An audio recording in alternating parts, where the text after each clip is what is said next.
Bienvenidos a la segunda sesión del Seminario de Socioantropología de la Salud en Occidente. El día de hoy tenemos un conversatorio interdisciplinar con la participación de 3 ponentes que abordarán distintas temáticas enfocadas en el estudio de enfermedades de baja prevalencia en contextos rurales indígenas, así como las prácticas y significados que se tejen en torno al uso de la medicina alternativa para el tratamiento de enfermedades crónicas. De esta manera, la perspectiva interdisciplinar entre la sociología y la medicina se vuelve un eje transversal fundamental que será discutido y retomado en esta sesión a través del conocimiento situado y la experiencia propia de los investigadores que participan en esta sesión. Antes de comenzar, les recuerdo la dinámica de la participación para los ponentes, quienes cuentan con 20 minutos de exposición y después tendremos unos minutos para los comentarios y preguntas del público a los ponentes. Sin más preámbulos, comenzamos con la semblanza de nuestro primer expositor, que es el doctor Rodolfo Moral. El doctor Luis Rodolfo Morán Quirós es licenciado en Psicología por el Instituto Tecnológico y de Estudios Superiores de Occidente. Tiene una maestría en Sociología por el Colegio de San Luis, de la Frontera Norte, ¿verdad? Ajá, por la UDG, y un doctorado en Ciencias Sociales por el Colegio de la Frontera Norte. Entre sus líneas de investigación se encuentra la religiosidad popular, la migración y las cuestiones relacionadas con la salud pública. Asimismo, es profesor investigador de la Universidad de Guadalajara y el día de hoy nos va a presentar una ponencia titulada Salud y Sociología Médica, los aprendizajes que deja esta perspectiva. Adelante, doctor. Gracias y buenas tardes, Alfredo y Andrea. Pues voy a procurar dar un poco un panorama en este asunto. Bueno, traigo aquí algunas notas que no voy a seguir todas porque luego se me ocurren más ejemplos o se me olvidan algunas de las cosas, ¿no? Pero yo creo que una de los aprendizajes importantes que tenemos a partir de estas cuestiones de la relación entre las ciencias sociales y la salud es esta enseñanza de que el cuerpo no es una cosa independiente de su contexto social y que muchas de las creencias y de las cosas y de los procesos sociales que se dan en torno a nuestro cuerpo, pues nos afecta, ¿no? Un ejemplo en el que solemos llamar mucho es esta cuestión del estrés, ¿no? O sea, si estamos preocupados por alguna otra cosa, pues eso también lo somatizamos y eso nos preocupa y empezamos a generar y a hacer otros procesos que tienen que ver con el cuerpo y que a lo mejor no se ven por fuera, pero que a lo mejor podríamos detectar de alguna manera bioquímica y en algún momento se manifiestan también socialmente, ¿no? Entonces, yo creo que una de las grandes enseñanzas de esta vinculación interdisciplinaria es, sí es importante que conozcamos en qué contexto está la gente que padece e incluso si la gente lo concibe como un padecimiento o como un sufrimiento, ¿no? Hay algunas señoras que dicen de repente, bueno, pues es que así ha de ser, ¿no? Así ha de ser y entonces lo toman como un asunto más de la vida y entonces no creen que tenga que ver con estrés o con violencia o con alguna cosa que podría afectar su salud, ¿no? Y que entonces lo vemos que tiene que ver con un contexto social, con una definición cultural. Y yo diría, yo creo que por eso es bueno que la gente de las ciencias sociales también se meta a ver qué está pasando con la salud, ¿no? Y incluso que se ponga a investigar como los orígenes y también las consecuencias de todo como de todo este ámbito, ¿no? O sea, de dónde salen las enfermedades, cómo se desarrollan, cómo se perciben y cómo tienen consecuencias, ¿no? Porque también a veces la gente dice, pues así ha de ser, pero a veces ellas dicen, no, es que así no ha de ser, pero su contexto le dice, no, usted aguántese, ¿no? Así usted porque tiene esta edad o este sexo o esta preferencia o esta orientación o cualquier otra característica, dicen, es que así es porque así te toca, ¿no? Entonces, yo creo que es importante que podamos como poder entender esto, ¿no? Yo creo que una de las cosas que hacen las ciencias sociales al meterse en los problemas de la salud es un poco de la sospecha, ¿no? Como decir, podemos sospechar que hay alguna patología, que a lo mejor esto no es sano y que a veces la cultura nos da como estos parámetros para definir lo que es lo normal, lo patológico, lo saludable y lo enfermo. Pero a lo mejor la cultura no necesariamente es lo más lo más adecuado, ni lo más actual, ni lo más humanista incluso, ¿no? Lo más, en un sentido más amplio, ni lo más apegado a la salud de los animales en general. Yo creo que tenemos que ver con este asunto de las sospechas y incluso estas cosas que a veces creemos que tienen que ver con la salud, todos estos procedimientos químicos o mecánicos o ejercicios o demás, a veces no necesariamente son lo más saludable, ¿no? El otro día un cuate, Enrique González Araiza, platicaba que su mamá se cayó y se lastimó y entonces en lo que llegaba él por ella, porque ya no podía manejar de regreso, alguien ahí en el pueblo le dijo, no, no, pues nomás ahí échense unos brinquitos ahí en, en el pie lastimado y entonces dice, no, pues acabó, en lugar de esguince, acabó quebrándoselo siguiendo los asuntos del chamán local, ¿no? Y entonces dice, bueno, pues ni modo, ¿no? O sea, que a lo mejor la señora si hubiera seguido en ese contexto y no hubiera llegado el hijo por ella, a lo mejor dice, ah, sí, así ha de ser, ¿no? Y se echa un tiempo de recuperación mucho más largo porque así estaba en ese contexto del que finalmente Enrique fue a sacarla, ¿no?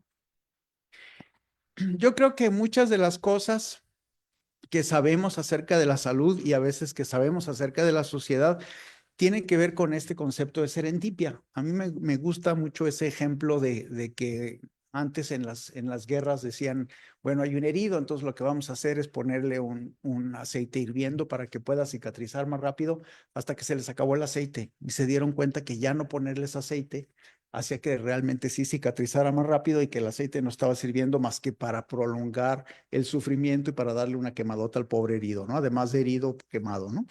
Y pienso en otros casos, como este caso que es un clásico, porque lo pone René Descartes en su libro del discurso del método, de cómo se descubre la circulación a través de un caballo, ¿no? Y cómo pone un tubo, Harvey, y pone un tubo y dice, ah, sí, pues sí circula y tiene que ver como con un flujo vital y demás, y que no estaba como contemplado que alguien pudiera meterse a hacer experimentos con los animales.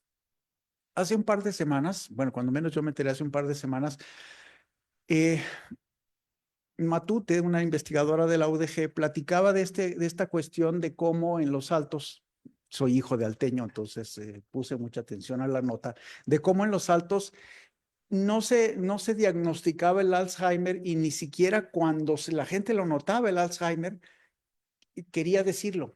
Oye, mi padre tiene problemas de Alzheimer porque decían, es que es un problema que tenemos nosotros porque nos hemos mezclado mucho entre parientes. Entonces, en los altos decían, bueno, pues yo me casé con mi prima y yo entonces, o me casé con mi tía, o tengo como estas redes muy cercanas de parentesco y de consanguinidad.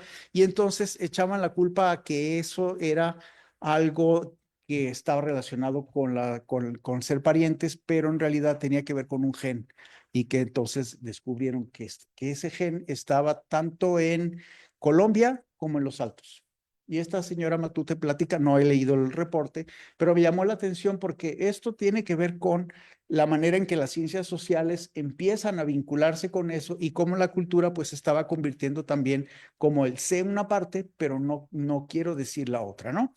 Y otro ejemplo que he pensado mucho cuando estaba preparando esta plática es una señora que sí me tocó conocerla, que era así como, prácticamente era una monja, pero ella no estaba, no tenía una vida consagrada formalmente a la iglesia, pero ella decía, es que no me debe tocar ningún hombre, yo debo permanecer virgen y demás. Hasta que un día, que mi padre, que era médico, le dice, oiga, doctor, por favor, venga a verme, no sé qué. Entonces yo conocí a la señora porque trabajaba en la recepción de un hospital y entonces me cuenta mi padre, ¿te acuerdas de fulanita Margarita? Pues es que me dijo, oiga, doctor, es que me está doliendo, pero ya no puedo aguantar porque hace meses que me duele. Y entonces dice, pero venga para acá, que nadie me vea. Se descubre un pedazo del seno y dice mi papá, puso esta expresión, ¿y por qué no me dijo antes? Es que nadie debería ver mis senos, porque yo soy católica, soy cristiana y soy virgen. Y entonces dice, no, señora, pues usted ya realmente ya se murió, ¿no? O sea, pues le está doliendo porque es una cosa que ya tiene una metástasis terrible. Y entonces, esto tiene que ver con cómo la cultura de alguna manera nos evita que expresemos cosas que tienen que ver con la salud, ¿no?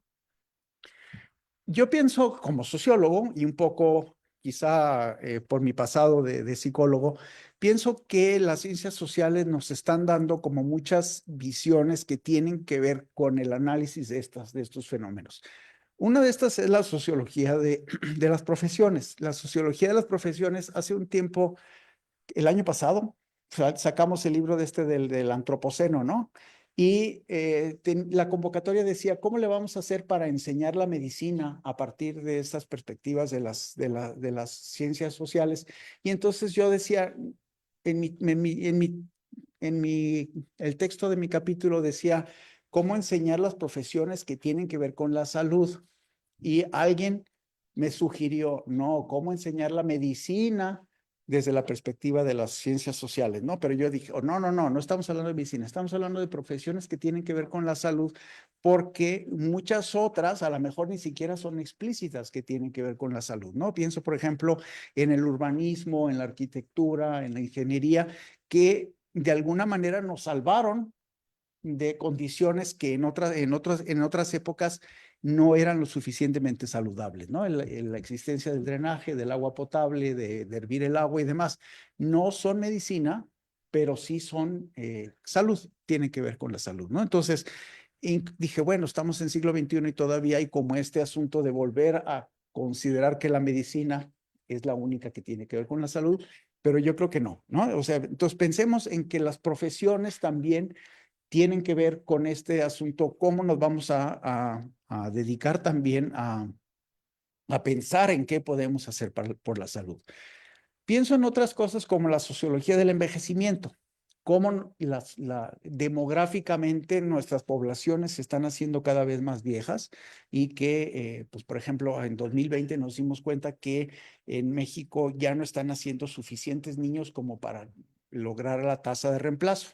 ¿Sí? Y que entonces eso significa que si no estamos logrando la tasa de reemplazo, también va a llegar un momento en que estemos en los niveles de envejecimiento en los que actualmente están países como Europa o Japón, ¿no? Que tienen, dicen, pues ahora a quién le sacamos dinero y trabajo para que puedan sostener las pensiones, ¿no?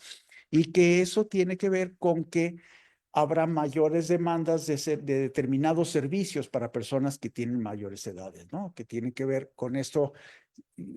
Aprovecho para recomendarles el libro, ¿no? El emperador de todas las maldades, The Emperor of All Maladies, que es un premio Pulitzer que dice, el cáncer es el emperador de todas las enfermedades porque puede ser que te mueras, aunque no te mueras de cáncer, te vas a morir con cáncer gracias a que somos cada vez más viejos. ¿Sí? Entonces, mientras más años vivamos, tenemos más probabilidad de que nos dé cáncer, aunque no nos vayamos a morir de eso. A lo mejor nos morimos a la hora que crucemos aquí la avenida, ¿no? Pero cuando a la hora que se muere uno, tenía cáncer, pero no nos habíamos dado cuenta, ¿no? Entonces, eso tiene que ver como estas cuestiones de las ciencias sociales nos ayudan como a pensar en estas cuestiones. Creo que las ciencias sociales nos ayudan también a considerar características de quién sufre, de cómo lo define, lo que es el sufrimiento o el padecimiento, o si es lo que decía hace rato, si es solo una prueba que me ponen los dioses, o es un pasaje en mi vida, o es solo porque pues llegué a la avanzada edad de 30 años y entonces ahora gracias a que tengo 30 años pues empiezan a doler las rodillas o la espalda o y demás, ¿no? Entonces cuestiones como la religión, el género, la edad, todos los hábitos, las aficiones, la cultura, pues sabemos que alguien que es un deportista va a decir, no, pues es normal que me duela algo, ¿no? Que a lo mejor eso le oculta algún otro padecimiento, pero pues va a decir, esto no es una enfermedad, esto porque tiene que ver a lo mejor con mi hábito y mi afición por el ejercicio, ¿no?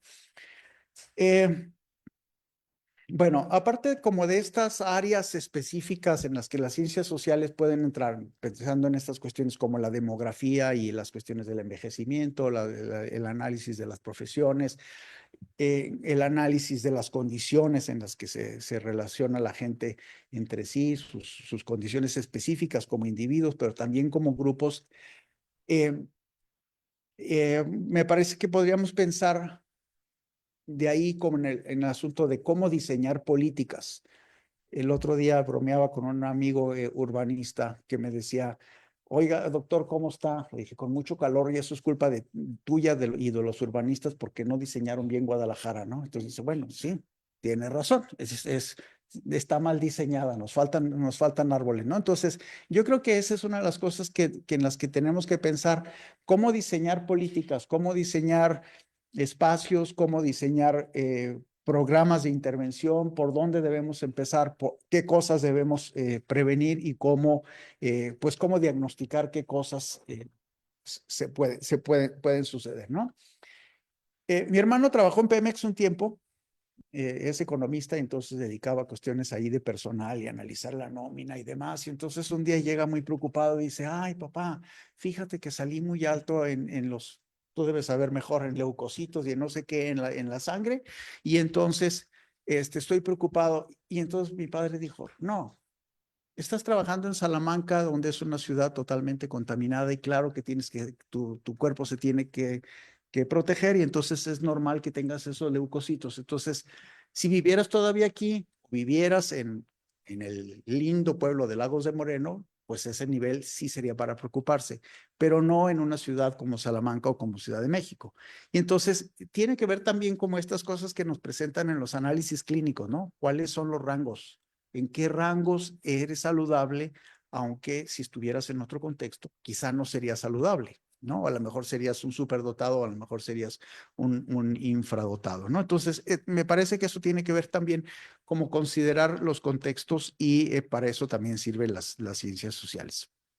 La otra, y que hemos discutido mucho aquí con mis estudiantes estrella de la maestría en sociomedicina, es este asunto de la farmacéutica, ¿no? Que es, a veces buscamos la pastillita o la sustancia o la cosa que nos va a resolver en lugar de decir, pues no, señor, si le doy una pastilla no se le va a quitar el dolor, lo que tiene que hacer es caminar 5 kilómetros diarios para que tenga suficiente fuerza en esas piernas, para que tenga suficiente circulación y no se le complique la vida, ¿no? Y entonces, creo que eso es parte de lo que está haciendo las ciencias sociales, cómo el contexto, incluso el contexto que se supone que nos ayuda a tener mejor salud, también nos enferma, ¿no? Y cómo estas supuestas, pues, profesiones o medidas también tienen que ver con el lucro, ¿no?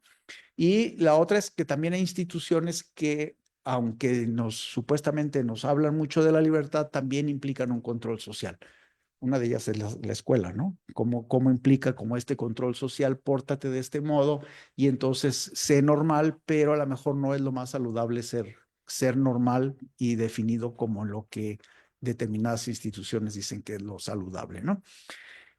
Bueno, nada más para concluir, yo creo que no es cuestión solo de una de las ciencias sociales, sino de todas, incluida la historia, la demografía, la sociología, la psicología, que en el CUCS es ciencia médica, pero no ciencia de la salud solamente, pero yo creo que también es una ciencia social que tiene que ver con cómo generamos las condiciones, cómo identificamos las condiciones, cómo podemos diferenciar de determinadas poblaciones e incluso generar algunos contraesfuerzos, ¿no? Como a lo mejor la industria farmacéutica nos dice, tómate tales cosas, pero nosotros podemos encontrar que a lo mejor en las culturas hay otras, ¿no?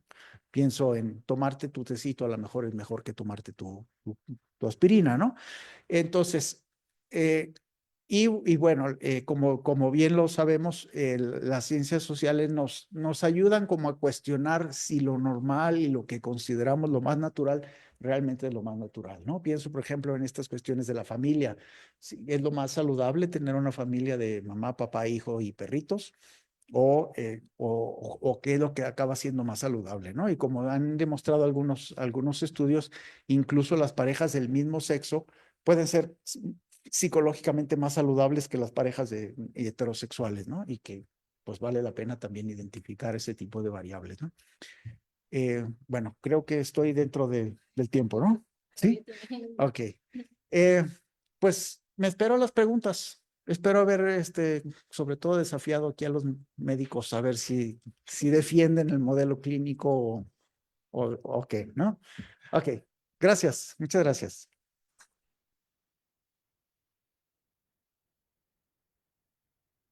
Bueno, pues agradecemos al doctor Rodolfo por su participación y les recordamos a los que siguen la transmisión virtual de Facebook que pueden dejar sus comentarios para nuestros ponentes en el chat y también a raíz de esto pues podemos hacer una reflexión en torno a esta ponencia de que también los procesos de atención y de salud son construcciones sociales, ¿no? Porque dependen del contexto sociocultural, pero también de la temporalidad desde la que se aborden. Entonces, en ese caso también podemos abordar nuestras perspectivas desde una dimensión que sea multidimensional, que considere también otros factores como es el género, la raza, la clase social, porque todos esos determinan también estos procesos, ¿no? Entonces, ir reflexionando sobre esto. Continuamos con la segunda participación de esta sesión a cargo de la doctora Andrea Moctezuma. La doctora Andrea Cristina Moctezuma Valderas es antropóloga por la Facultad de Ciencias Sociales y Humanidades de la Universidad Autónoma de San Luis Potosí. Es maestra en antropología social y doctora en ciencias sociales por el Colegio de San Luis. Actualmente es investigadora postdoctoral en Ciencias Unidad Golfo y es integrante del Sistema Nacional de Investigadores, así como del Laboratorio de Investigación, Género, Interculturalidad y Derechos Humanos en el Colegio de San Luis. Es miembro de los grupos de trabajo, estudios críticos en discapacidad del Consejo Latinoamericano de Ciencias Sociales y sus líneas de investigación abordan el género, las infancias, el cuidado y la discapacidad en los pueblos indígenas y las enfermedades de baja prevalencia en contextos rurales. Para esta sesión, la doctora Andrea Moctezuma nos va a presentar la ponencia titulada La atención de dos enfermedades de baja prevalencia en Veracruz, la atexia espinocerebelosa tipo 7, perdón, y la ictosis laminar. Adelante, doctora Andrea. Hola, ¿me escuchan? Sí. Hola, un gusto saludarles y un gusto estar acá, bueno, en este espacio y en este seminario. Gracias por permitirme presentar los avances de mi investigación postdoctoral que actualmente me encuentro realizando en Ciesas Golfo en Jalapa, bajo la tutoría de la doctora Patricia Ponce. Y bueno, no sé, envió una presentación por correo, no sé si podrían apoyarme con la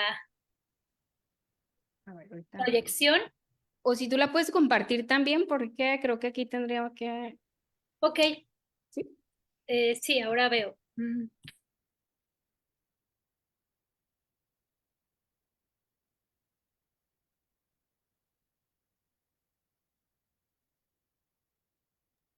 ¿Se ve mi pantalla? Sí. Ok. Um,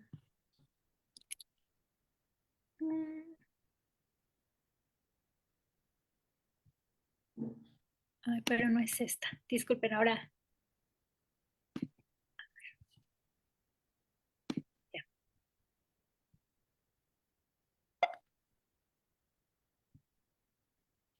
Bueno, listo.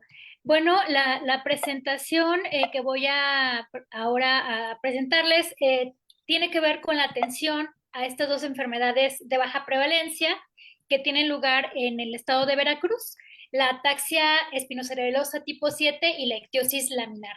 Bueno, yo lo he abordado, lo he trabajado desde el enfoque de la antropología médica, ¿no? Y bueno, yo considero que ambas enfermedades son enfermedades biopsicoculturales y bueno, a partir de esta mirada y desde esta perspectiva me he enfocado en analizar las trayectorias de atención y los cuidados de los cuales las personas con estas enfermedades acceden o también no acceden en muchos casos.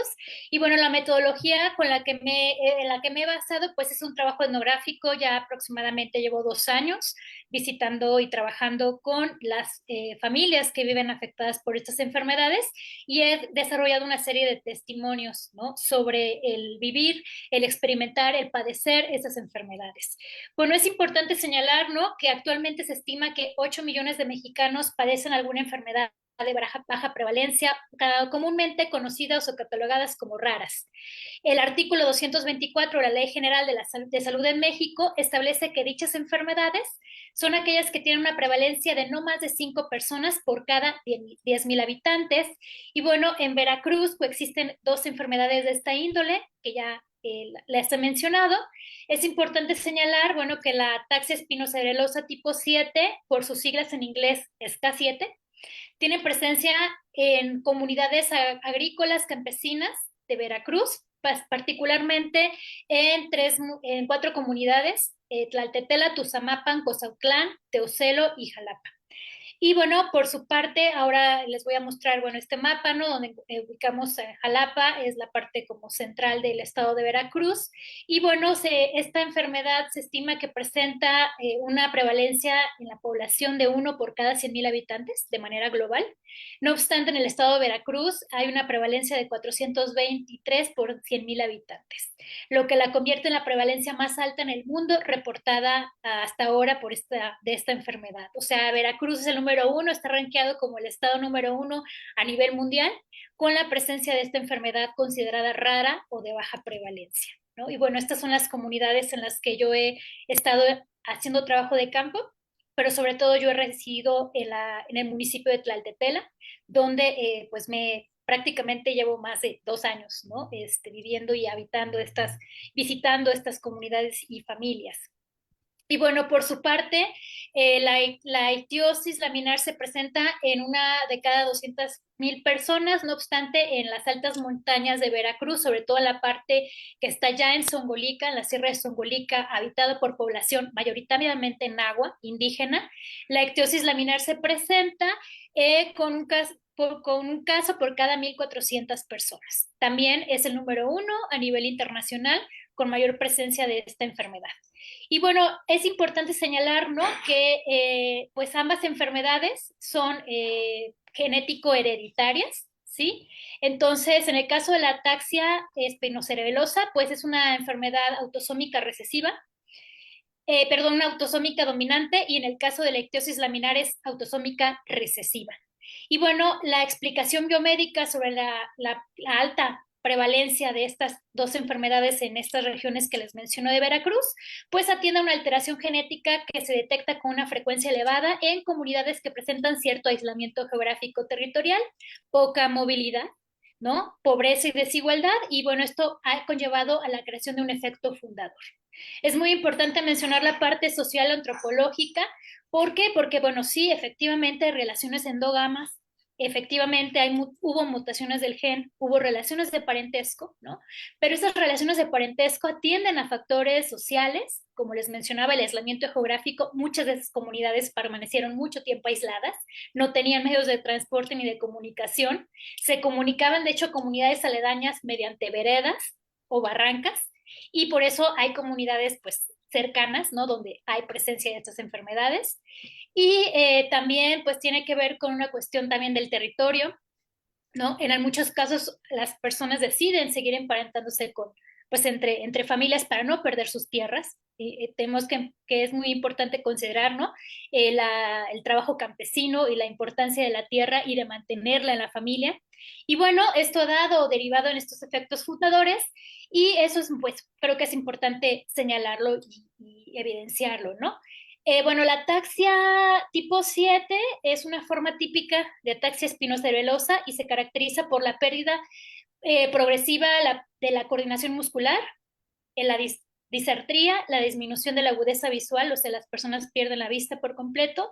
Y bueno, finalmente es una enfermedad mortal, no tiene una cura, ¿no? Desafortunadamente la gente va perdiendo la capacidad de movilidad, de comer, de ver, terminan en cama. Y bueno, las personas desafortunadamente pues no hay un tratamiento, no hay un medicamento huérfano, ¿no? Creo que es muy importante señalar, ¿no?, que la enfermedad de la ataxia, por ejemplo, varía significativamente la función de la edad y del inicio de la enfermedad, ¿sí?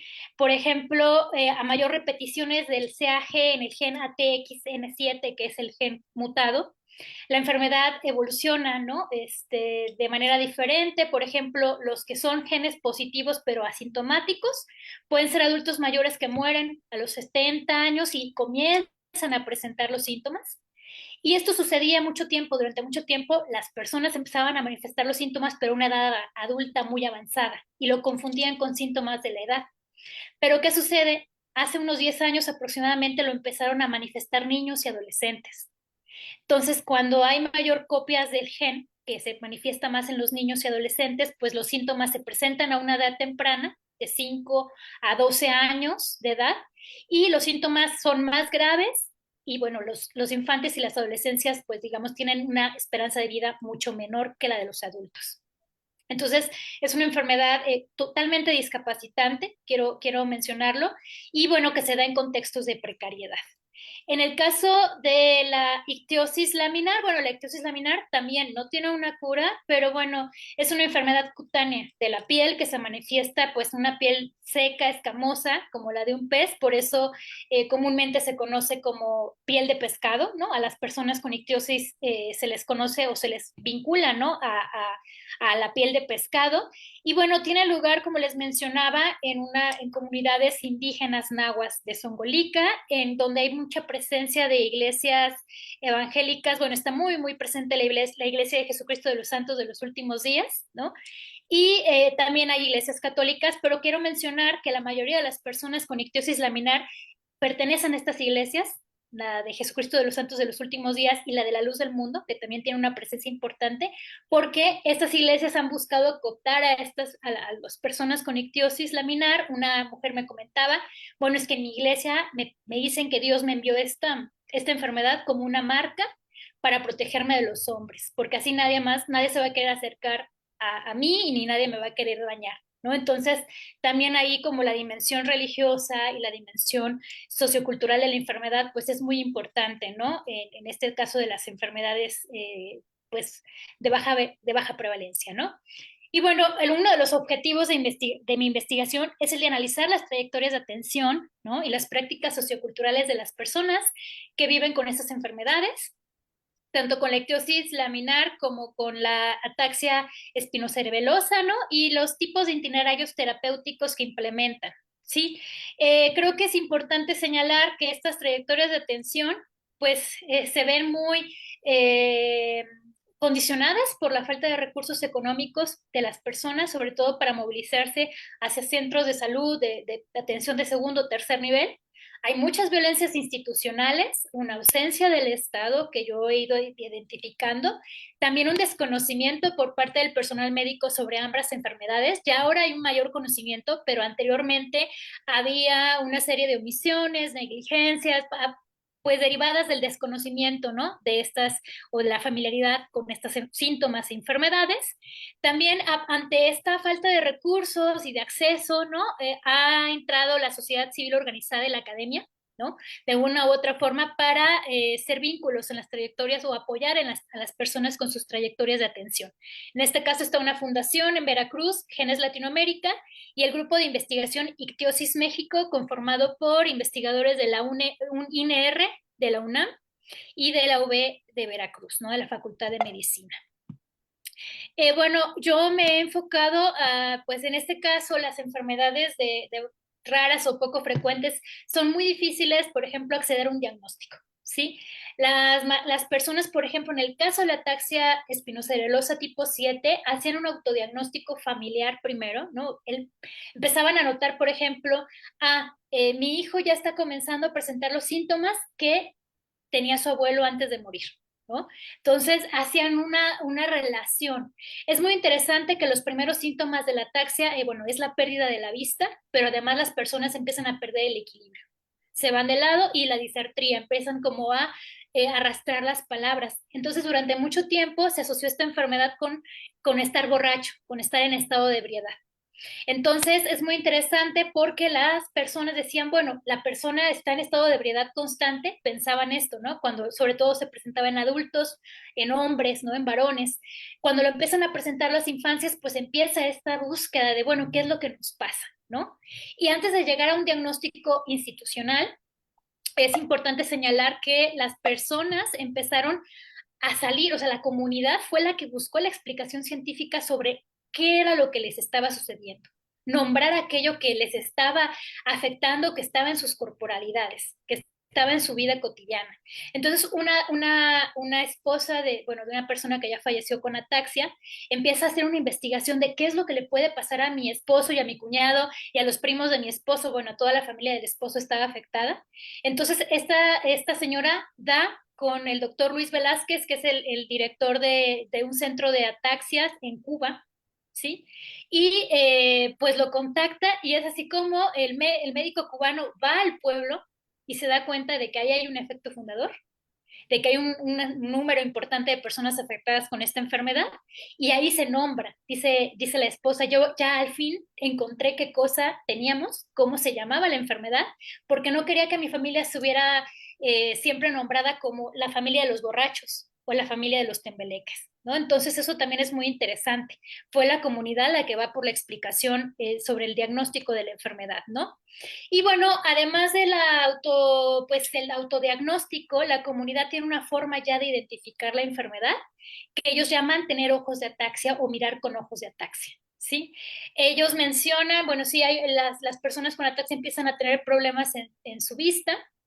Entonces, las infancias son las que cuando empiezan a perder la vista, empiezan a perder, ¿no? Pues van con los oftalmólogos y les dicen, no, pues no sabemos qué tiene tu hija, ¿no? Estos aparatos entonces no están sirviendo, esto es muy extraño. Desafortunadamente, antes de que se diera, pues, como mayor conocimiento sobre los síntomas de la ataxia, al menos en Veracruz, varias personas fueron intervenidas quirúrgicamente de la vista, se les operó con láser y pues perdieron la vista, ¿no? O sea, es un daño neurológico. Esta enfermedad, se me olvidó mencionarlo, disculpen, genera un daño en el cerebelo, entonces va afectando ciertos órganos y no tiene que ver como con la parte física, sino que es una parte del cerebelo. Y bueno, la gente empieza a ver que las personas sí tienen una mirada, ¿no? Tienen una mirada en donde como perdida, ¿no? Como que no pueden enfocar de manera adecuada, y a esto lo han nombrado como, no, pues mirar con ojos de ataxia. En el caso de la ictiosis laminar, pues bueno, es una enfermedad física, ¿no? De la piel cutánea. Entonces, el diagnóstico es como ha sido, pues bueno, digamos, más evidente, por así decirlo, sobre todo porque lo muestran desde que nacen las personas con ictiosis laminar, que bueno, los bebés que nacen con ictiosis se les llama bebé colodión, que bueno, pues nacen con esta membrana, con esta capa de piel que parece como una bolsa de celofán. Sus cuerpos pues aparecen envueltos, ¿no? En esta membrana de piel, que después se rompe, se hace rojiza, ¿no? Se agrieta. Y bueno, ahorita actualmente pues hay muchos niños en estas comunidades de Zongolica afectados por esta enfermedad, ¿no? De la piel, que también no tiene una cura, ¿no? Eso es importante mencionarlo, no hay un tratamiento, aunque, bueno, pues vamos a ver más adelante que algunos investigadores del Grupo Ictiosis México están desarrollando fármacos pues dermatológicos para disminuir la escamación, y ha funcionado y ha mejorado muchísimo la calidad de vida de estas infancias. Desafortunadamente en estas comunidades hay una pobreza extrema que dificulta un montón, por ejemplo, el acceso a ciertos productos, inclusive el agua para poder bañarse, ¿no? Entonces eso es muy complicado. Y bueno, sobre los diagnósticos, yo ahí coloco, ¿no? De que el ser diagnosticado, ¿qué representa ser diagnosticado con una enfermedad rara? ¿No?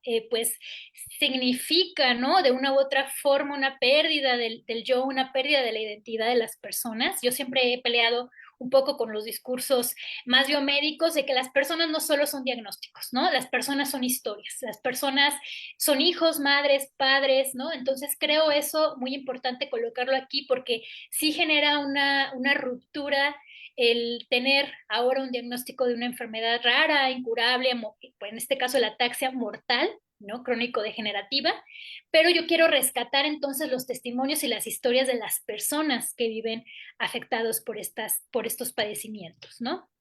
Y bueno, es muy importante señalar que muchas personas ahora en la comunidad suelen atravesar por distintas fases para aceptar, ¿no? El diagnóstico e iniciar con itinerarios terapéuticos para contener algunos padecimientos, ¿no? Pero cuando lo hacen, sobre todo los varones, que son los que a veces tienen una mayor resistencia, ¿no? A adherirse a en este caso son solo terapias de rehabilitación, ¿no? Pero cuando lo hacen los varones es porque tienen algún hijo o hija afectado ya, eso lo he visto, ¿no? Y entonces deciden iniciar como esa trayectoria de atención, pero para acompañar a sus hijos e hijas, para que sus hijos e hijas estén bien, ¿no? Entonces ellos deciden incorporar también o aceptan los itinerarios terapéuticos, las trayectorias de atención. Y bueno, como les mencionaba, pues solamente pues queda, ¿no? Llevar una terapia física de rehabilitación para evitar el avance degenerativo de la enfermedad, la cual se manifiesta a partir de la pérdida de equilibrio, ya lo había mencionado, la pérdida de la vista, pérdida de la masa muscular, fuerza corporal y pues una constante de movimientos involuntarios. De hecho, mucho tiempo esta enfermedad también se confundió con el mal de Parkinson, ¿no? Y con otras enfermedades, pues digamos que tienen que ver con los movimientos involuntarios del cuerpo. Aunque estas terapias de rehabilitación se llevan a cabo dentro de la unidad básica de rehabilitación en la cabecera municipal, la cabecera municipal de Tlatetela se conforma por otras comunidades muy pequeñas rancherías. A veces las personas no pueden acudir, ¿no?, a las VRs, entonces, bueno, por lo regular van terapeutas a darles terapia a sus hogares, ¿no? En donde pues vamos a encontrar no solamente una persona, sino 2, 3, 4, hasta 7 personas afectadas de una misma familia. Es algo que he trabajado bueno, en otro tema sobre el tema de cuidados, porque en estas familias pues hay por lo regular una cuidadora y a veces hasta 4 o 5 adultos, ¿no? Con esta enfermedad pues sumamente discapacitante, ¿no? Entonces es como muy complejo la crisis de los cuidados que se vive al interior de estas comunidades. Y bueno, como les mencionaba, en el caso de la ictiosis laminar, me ha tocado ver la visita del grupo de investigación Ictiosis México a las comunidades. Y bueno, es loable el trabajo que están haciendo, la verdad, mis respetos para este equipo. Acá podemos ver una fotografía del colega Hernán, el doctor Hernán Cortés, que bueno, él es del INR, y él justo les está explicando a 2 madres de familia el por qué la ictiosis laminar es una enfermedad autosómica recesiva, explicando por qué los 2 padres, ambos padres tienen que ser portadores del gen. En muchos casos son portadores, pero no tienen la enfermedad, ¿no? Visible. Y bueno, ellos están intentando pues explicar, ¿no?, las causas, las etiologías de la enfermedad y atender a los niños y niñas, que por cierto, pues muchos de ellos tenían, además de las manifestaciones de la piel, otros problemas de salud que no habían sido contemplados. Y de hecho esta enfermedad no se consideraba como una enfermedad discapacitante, no recibían el apoyo de bienestar, aunque una población en suma desigualdad y pobreza. Y lo que han hecho esos investigadores es lograr que se les dé el apoyo, porque la mayoría de, sobre todo los adultos, no pueden ni trabajar, porque el tema de si exponen su piel al sol, al trabajo, pues sobre todo agreste en el campo, pues es muy complicado para ellos, ¿no? Y les genera muchos daños físicos. Entonces, es muy interesante porque acá vemos que sí hay una explicación genética, ¿no? De, bueno, ¿por qué sucede? ¿Por qué tu hijo tiene esta enfermedad? Pero ya después yo platicando con las madres de familia, me dicen que ellos no creen en lo que le dice el doctor, que seguramente a ella le dijeron que su hijo nació así por un susto, nació así por un castigo divino, nació así porque se burló de otra persona que había visto hace mucho, o sea, cuando ella era niña, ¿no? Con ictiosis, y que por eso entonces nació su hijo así, por haberse burlado, pero ellos lo mencionan constantemente. No creemos que sea por relacionarnos entre nosotros, ¿no? O sea, esta parte, y aparte también me dicen, y bueno, el doctor me dice que no me case con gente de aquí, ¿y con quién quiere que me case? ¿No? Siempre me mencionan como esta parte, y ya entonces ya voy con mis colegas y les digo, ¿sabes qué? Tienes que volver a escoger una estrategia para explicarles, ¿no? Cómo va la genética, pero desde su lógica de parentesco, ¿no? No desde tu lógica como investigador, ¿no? Genetista, porque son además del área química y del área de la genética, ¿no? Y bueno, ya casi para ir cerrando, quiero mencionar, ¿no?, que ahora en la Facultad de Química de la UNAM, el doctor Gerardo Leiva se encuentra elaborando una serie de productos, los cuales incluyen soluciones, cremas, ungüentos y nanotecnología, porque de verdad sí están incidiendo mucho, están apoyándoles muchísimo a las personas con la escamación de la piel, les ha reducido gran cantidad, ¿no? Y estas visitas se hacen, pues van varios equipos de investigación, ¿no?, interdisciplinario de la UNAM y del INR a las comunidades. Y bueno, van a hacer sí pruebas, claro, con los tratamientos, pero de verdad están incidiendo mucho en la salud de las personas. Bueno, como les mencionaba, ¿no?, los cuidados, pues ya es otro tema que ya he estado trabajando. ¿Qué pasa, por ejemplo, en este caso, doña Mica, que tiene 4 hijos adultos con ataxia espinocerebrosa tipo 7? 4 hijos, y bueno, ella sola, ¿no? Es la única cuidadora en un contexto en donde no hay agua, no hay, o sea, en esta comunidad específicamente que se llama La Represa, no hay agua, no hay electricidad, ¿no? Entonces, las condiciones de pobreza se suman, ¿no? A la complejidad de estas enfermedades, de estas, pues sí que está muy, muy vinculado, ¿no? O sea, yo veo la pobreza, el aislamiento geográfico, ¿no? Y la desigualdad, claro que puede derivar en efectos fundadores como en este caso. Y bueno, desafortunadamente el estigma, ¿no? Que tiene presencia o que se vincula a algunas enfermedades, sobre todo físicas. En este caso, por ejemplo, los varones con SK7 buscan siempre, al menos la mayor parte del tiempo, ocultar los signos de la enfermedad, ya que se contrapone con la idea de masculinidad hegemónica, porque ellos eran campesinos, eran trabajadores migrantes, trabajadores de la construcción, y en el caso de Toño, de mi amigo Toño, que está ahora pues ya en silla de ruedas, él era un joker, era un corredor de carreras de caballo. Entonces, cuando ellos empiezan a presentar los síntomas de que se pierden el equilibrio y se caían, eso me lo han manifestado todos los varones a los que he entrevistado, preferían tomarse una cerveza o tomarse un pegue, como le llaman al aguardiente, ¿no? En el agro veracruzano, y decir que estaban borrachos. Ellos preferían señalar que estaban borrachos a decir que estaban pues ya presentando, ¿no? Esta enfermedad. Y bueno, por su parte, las personas con ictiosis laminar, pues son también por su apariencia física, ¿no? Discriminados y excluidos. Pues son mencionados como que si tienen lepra, ¿no? Que si van a contagiar. No es una enfermedad, ambas enfermedades no son infectocontagiosas, ¿no? Son genéticas, son hereditarias, ¿no? Pero claro, en el caso de la ictiosis, pues esto ha incidido directamente en su autoestima. Por ejemplo, mi amiga Betty me menciona que ella no pues ella quería comer, o sea, algo tan simple como sentarse a comer con sus compañeros en la escuela, ¿no? Y que sus compañeros no querían comer con ella, no le querían tocar los alimentos, ¿no? Entonces ella me menciona muy triste que por eso hubo una deserción escolar, ya no quiso ir a la escuela. Claro que por ello tiene, pues dice, me la vivo encerrada en mi casa porque no puedo trabajar, tanto el uso de detergente u otro pues jabón o cualquier cosa le afecta, dice, entonces no puedo trabajar ni fuera, ni hacer absolutamente nada, y pues un aislamiento social.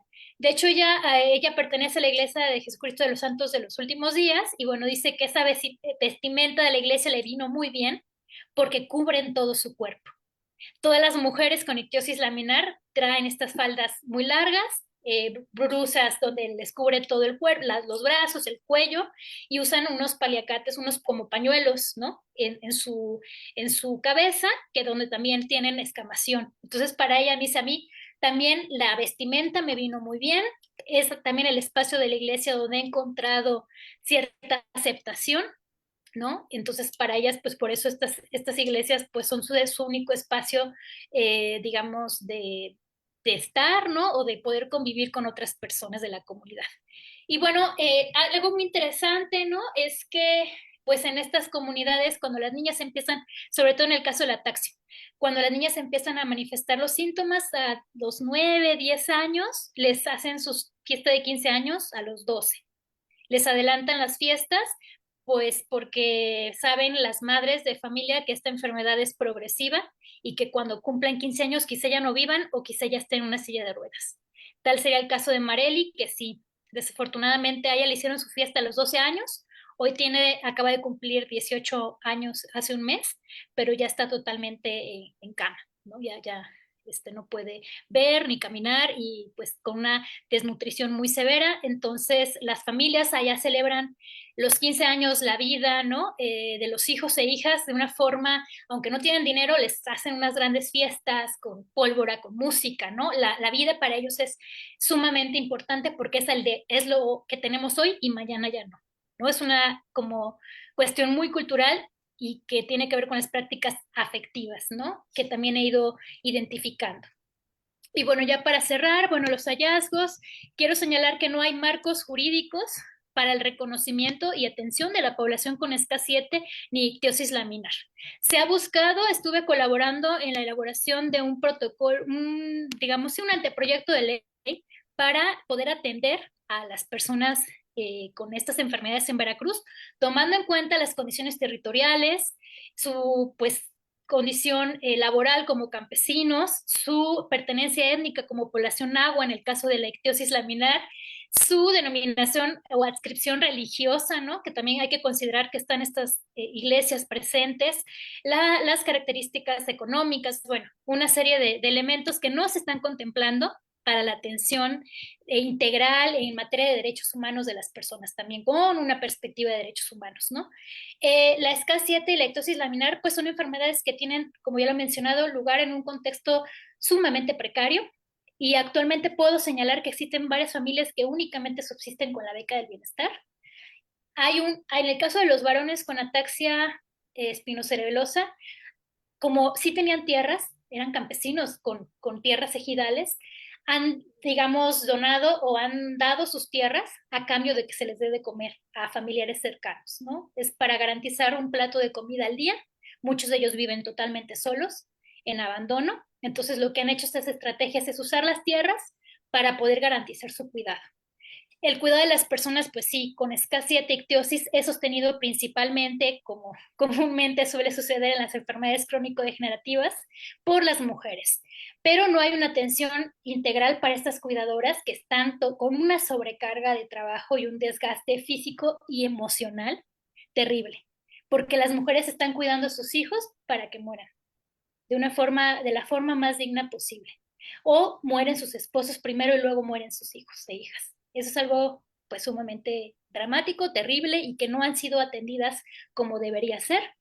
Bueno, las personas con ambas enfermedades han padecido pues esta estigmatización, muchas violencias institucionales, ¿no? Por ejemplo, en sus hogares de trabajo algunos fueron despedidos, han sido o no tienen oportunidades laborales, ¿no? Y también por parte del sector salud ha habido casos en donde las madres se han molestado mucho por la falta de empatía de parte del personal de salud hacia pues sí, hacia la situación, por ejemplo, de sus hijos, hijas o esposos, ¿no? No hay un tacto para tratar estas enfermedades que son muy complejas, y ellas dicen, es que yo quiero pensar que hay una posibilidad, ¿no? Y de una cura, o bueno, o que Dios un milagro, ¿no? Y los doctores dicen, no, así sus hijos se van a morir, y entonces, si no hace esto, se va a morir antes, ¿no? Entonces ella siente como eso pues como una violencia, ¿no? Hacia sus creencias y hacia la forma en cómo van cuidando la enfermedad.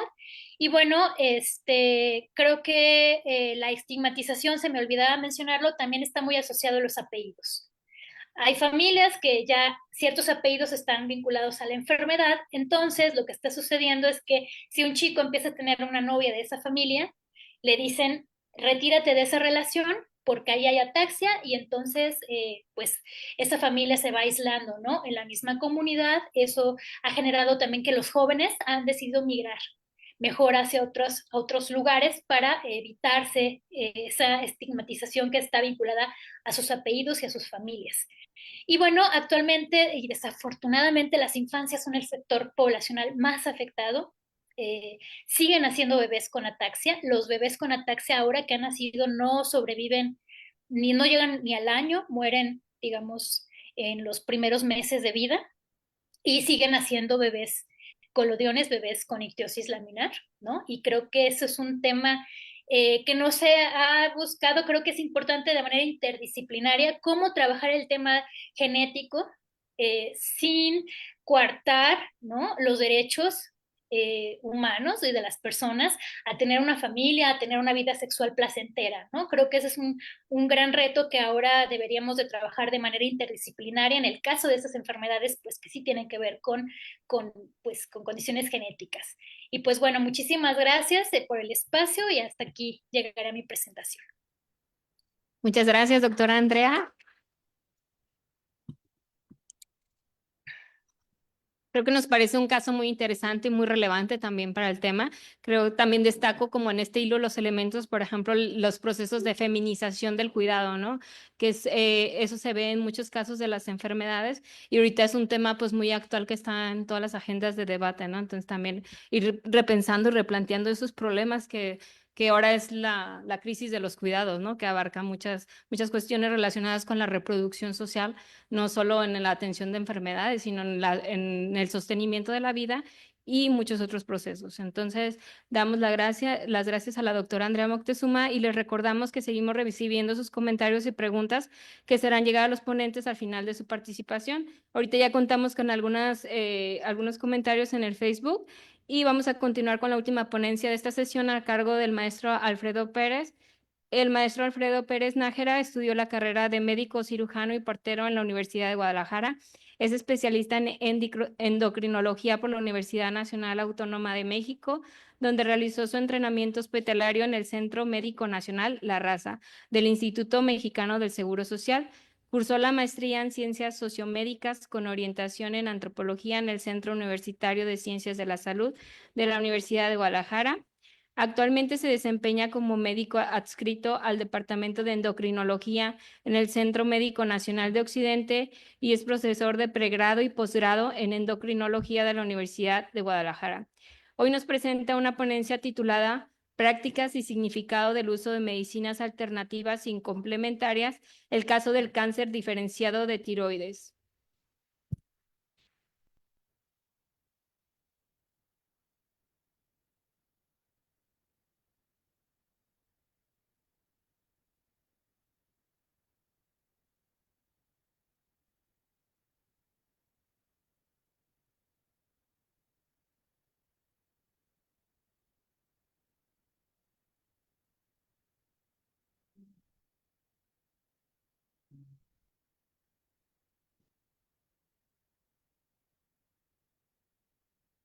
Bien, muchas gracias por la invitación y por la amable presentación.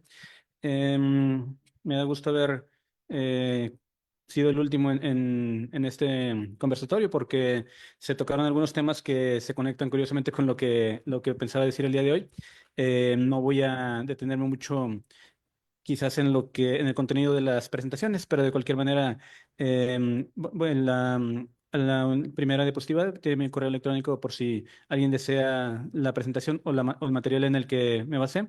Toda la bibliografía, con todo gusto se las puedo mandar. Perdón, sí, ver si, por favor.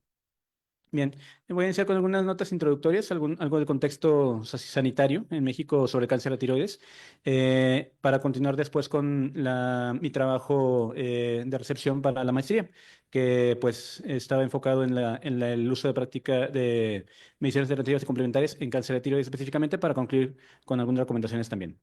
Sí, por favor. Bien, dentro del contexto sanitario, el cáncer de tiroides es bastante común en algunos países del mundo, mucho más que en otros. En Corea del Sur se considera es el primer cáncer en las mujeres, más prevalente que el cáncer de mama, más prevalente que el cáncer de cervicuterino. Y aquí en México es el cáncer número 5 en las mujeres, pero se considera que para el 2030 va a ser el número 3 diagnosticado en ese sentido.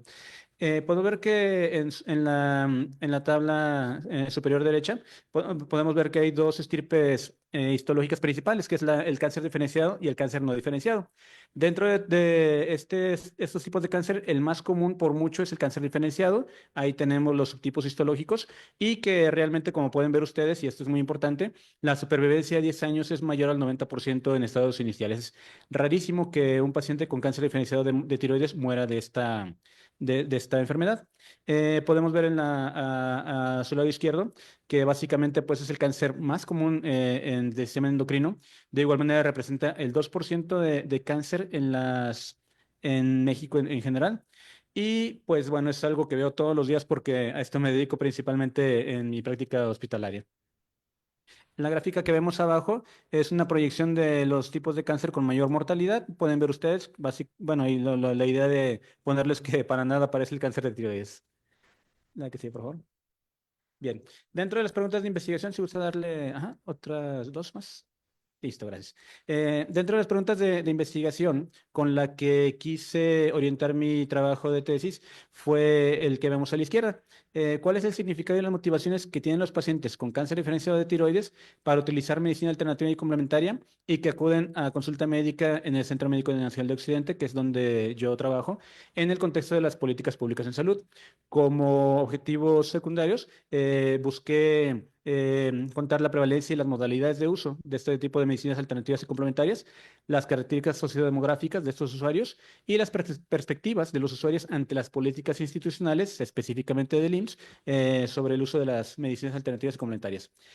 Con base en esto, propuse este esquema que a continuación ponemos, por favor.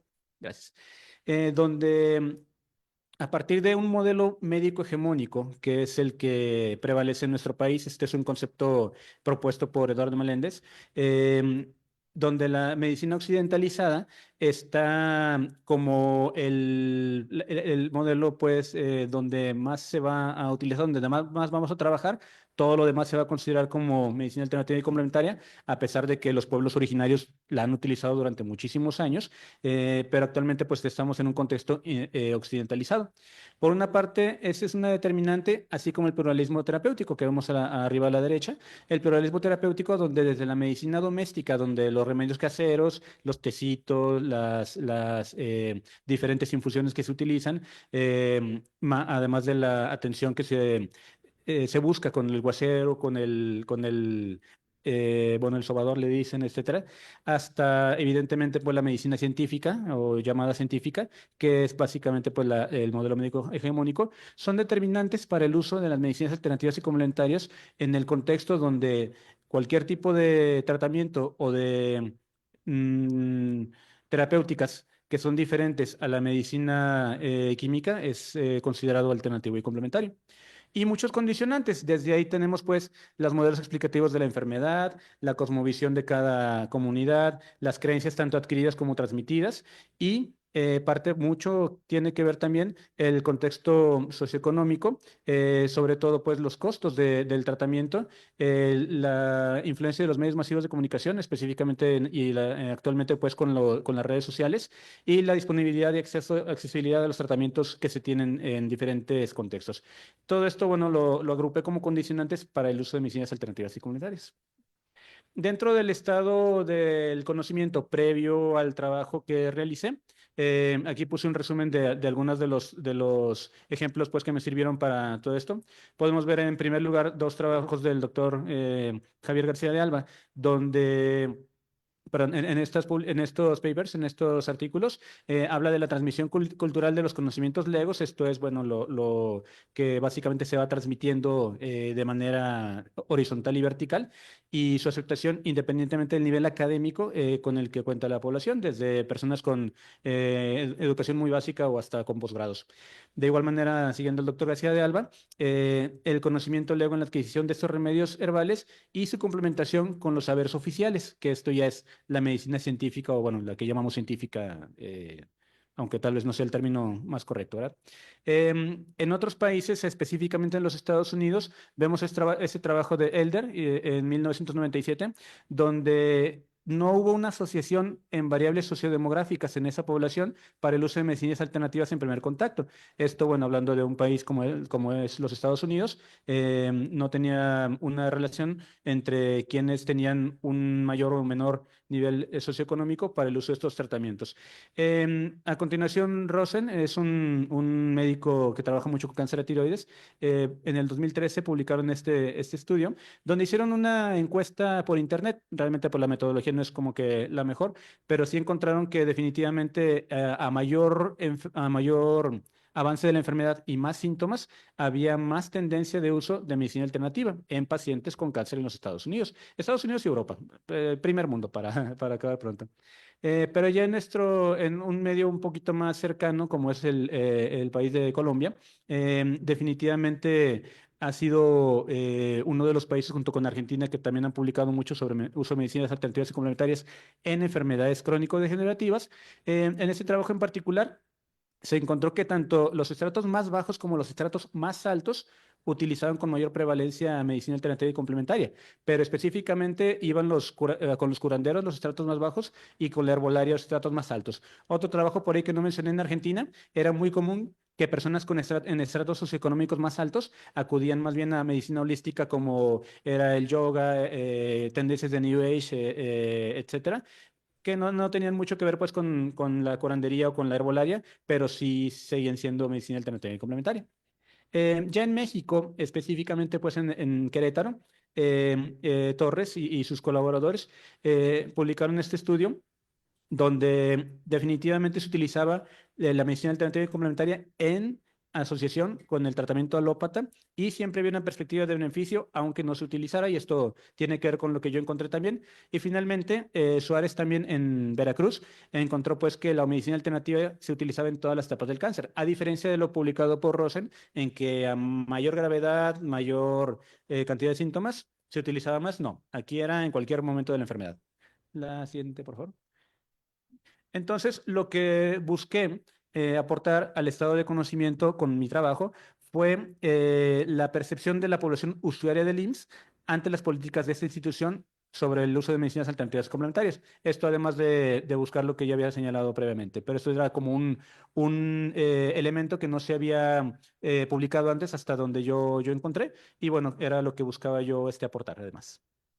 Bien, se trató pues de un diseño de investigación complementaria, cuantitativa y cualitativa, con un paradigma interpretativo y con una técnica mixta de encuestas semiestructuradas y también con entrevistas, en el cual pues busqué la presencia de informantes claves. La siguiente, por favor. Con un cálculo de tamaño de muestra dentro de la cuestión cuantitativa, básicamente pues para que fuera significativo, realicé 168 encuestas alrededor de 300 pacientes que se atienden en el hospital donde trabajo y de acuerdo a los tipos ideales y quienes quisieron participar, al final se realizaron 10 entrevistas. Siguiente, por favor.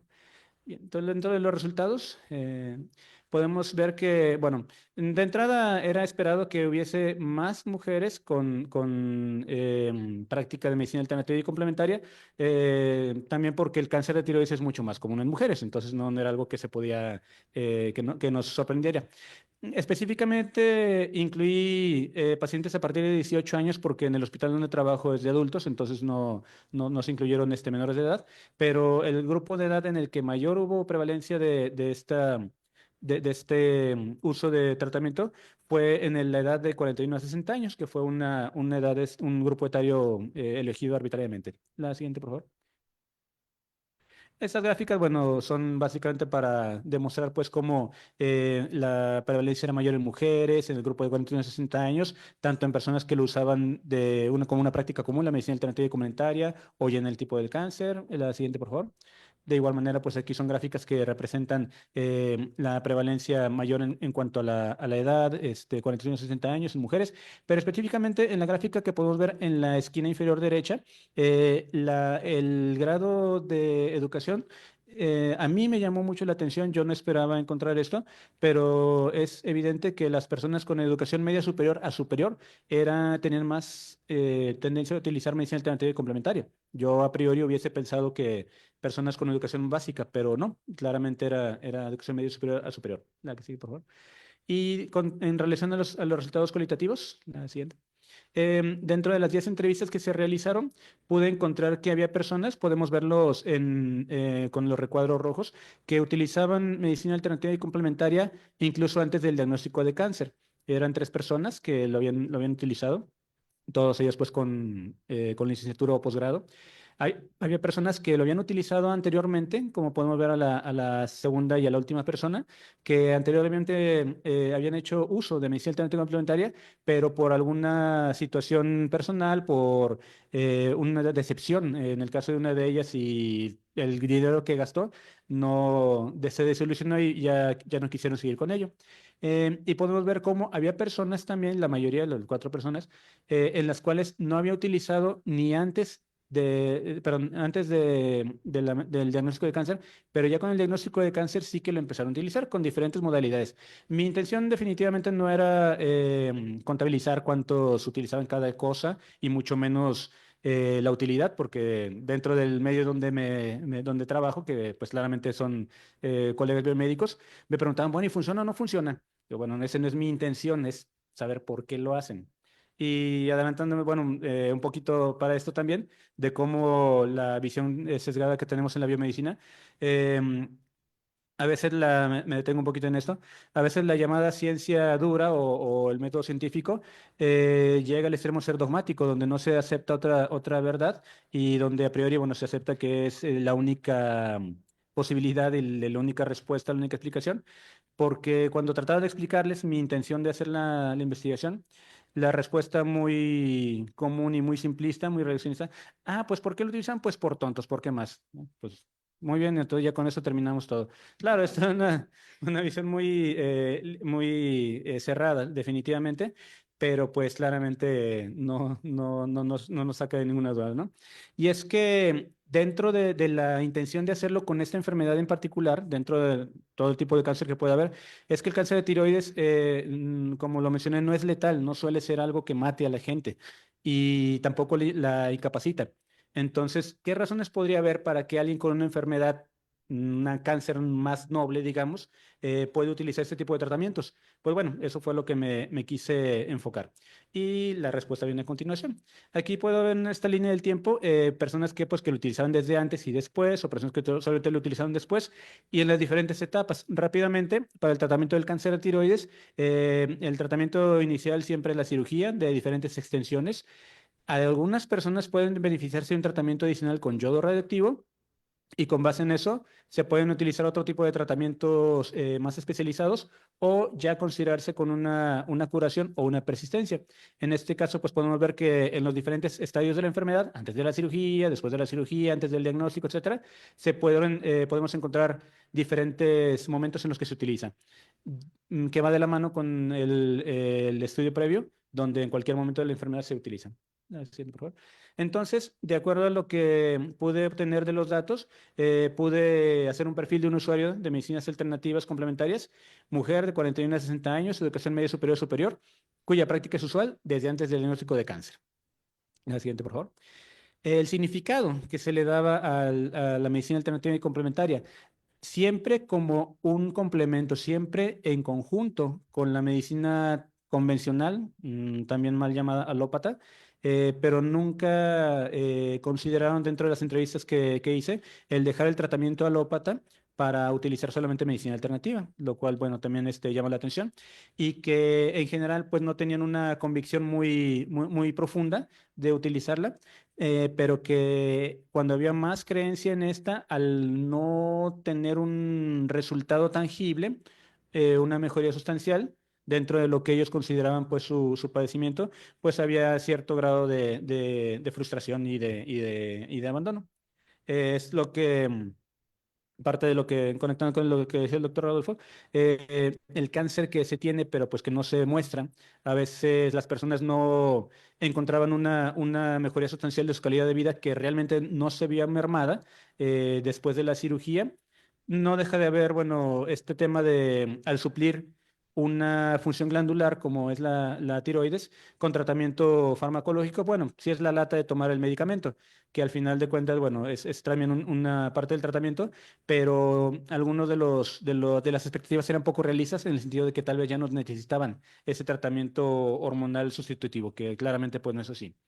Y las motivaciones, que aquí también me llamó mucho la atención, prácticamente la intención de las personas que lo utilizaban era complacer a alguien que le recomendaba el tratamiento, es decir, no lo buscaban por convicción propia. Siempre era, bueno, le hice caso a mi mamá, a mi papá, a mi esposo, a mi pareja. Me dijeron, bueno, está ese tratamiento que utilizan en Tepa, hay un doctor que lo ofrece. El veneno del escorpión azul, precisamente una colega urgencióloga que se iba a Cuba cada 3, 4 meses a este tratamiento, pero porque su mamá le dijo que fuera, en fin.